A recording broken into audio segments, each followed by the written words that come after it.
A lavish property owned by former President Trump appears to be facing fresh scrutiny from Manhattan prosecutors. For the past 18 months, New York District Attorney Cy Vance has been working on a criminal probe into possible bank, tax, and insurance fraud by the former president and his company. An engineer who once worked on Mr. Trump's Seven Springs estate in Westchester County, New York, told CBS News he was recently subpoenaed by those prosecutors. In an exclusive interview, Ralph Mastromonaco said he turned over maps of the property and other documents he produced for the Trump Organization nearly a decade ago. We should note there is no indication that Mr. Mastromonaco is being investigated for wrongdoing. CBS News investigative reporter Graham Cates broke this story, and he joins me now from Westchester. Hi there, Graham. Good to see you. So Mr. Trump has been under investigation by Manhattan prosecutors since 2018. How has the investigation's focus shifted? It's really widened since the beginning. They were originally looking at alleged hush money payments made during the 2016 presidential campaign to adult film star Stormy Daniels. And now we know through court documents that they're looking at, as you mentioned, several different types of fraud potentially, and really look at a wide swath of the former president's finances, and of course, even seeking his tax returns. Well, this is not the first time Mr. Trump's Seven Springs property has come under scrutiny. What's behind prosecutors' interest? This particular property, the Trump Organization has valued really widely over time. We're talking from as low as $25 million to as high as nearly $300 million reportedly on different, whether it's loan forms, tax documents, and that's drawn the scrutiny of not only criminal investigators, but also a civil investigation being run by the New York Attorney General's office.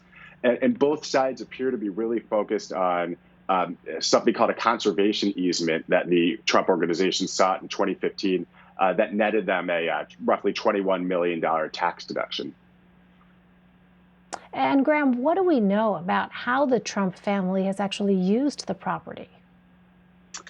They purchased it in 1997 with this goal of developing it, originally to be a golf course, and that didn't work out because of local opposition to the course. And then over time, they thought about subdividing it, and that's what Mastromonaco, the engineer, worked on, kind of helping them figure out how to get through the local town boards, subdividing the property so that they could build a bunch of other mansions on it and sell those mansions and that property.